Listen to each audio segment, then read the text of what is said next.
है।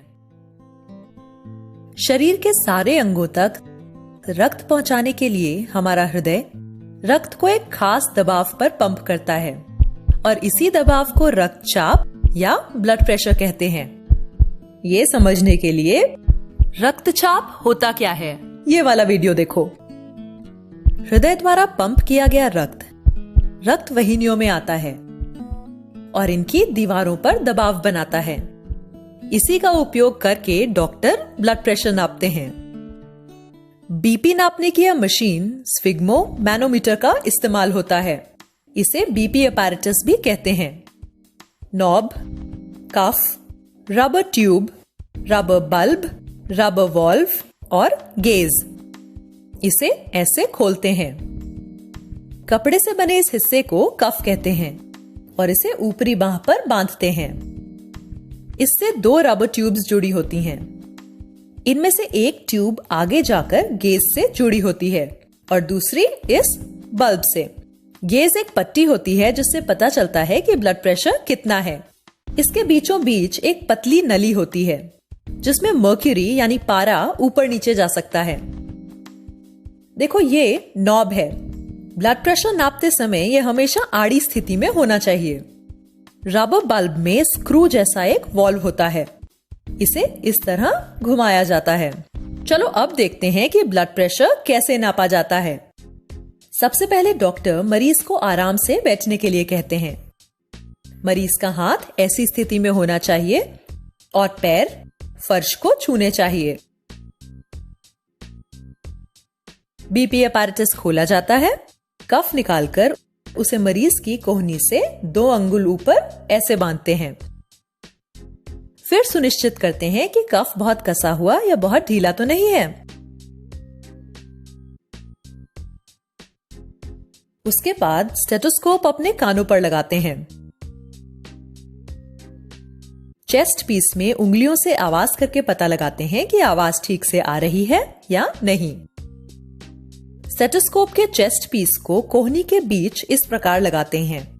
इसकी चिकनी गोल सतह को त्वचा के साथ पूरी तरह से संपर्क में होना चाहिए। दूसरे हाथ से रबर बल्ब का वॉल्व बंद करते हैं और रबर बल्ब को पंप करते हैं। गेज का पारा ऊपर जाने लगता है। साथ ही कफ में भी हवा भर जाती है। इस हवा के दबाव की वजह से रक्त प्रवाह थोड़ी देर के लिए बंद हो जाता है। जब पारा 160 या 180 तक पहुंच जाता है तो डॉक्टर रबर बल्ब को पंप करना बंद कर देते हैं। वॉल्व को उल्टी दिशा में घुमाया जाता है। अब हाथ से दबाव कम हो जाता है। पारा धीरे धीरे नीचे आता है। पारा नीचे आते समय रक्त प्रवाह फिर से शुरू हो जाता है और उसी समय डॉक्टर को स्टेथोस्कोप से धक धक धक की आवाज सुनाई देती है। इस आवाज की शुरुआत होने पर पारा जिस स्तर पर होता है उसे दर्ज कर लेते हैं और इसे कहते हैं सिस्टोलिक ब्लड प्रेशर। यहां आवाज 110 पर आना शुरू हुई है। पारा नीचे आते समय यह धक धक आवाज आती रहती है और एक जगह पर बंद हो जाती है। आवाज बंद होने पर पारा जिस स्तर पर होता है उसे डायस्टोलिक ब्लड प्रेशर के रूप में दर्ज करते हैं।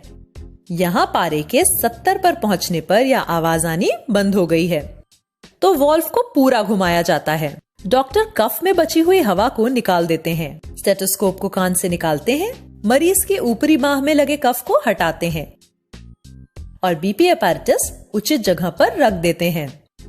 क्या तुम उस मरीज का ब्लड प्रेशर बता सकते हो जिसे हमने इस उदाहरण में देखा है?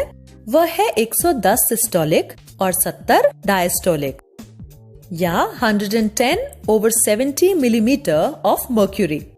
इसे ऐसे लिखा जाता है 110/70 mmHg।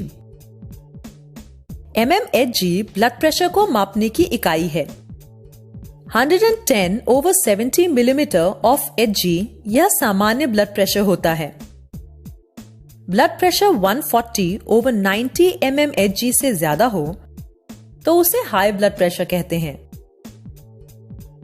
और अगर यह 100/60 mmHg से कम हो तो इसे लो ब्लड प्रेशर कहा जाता है।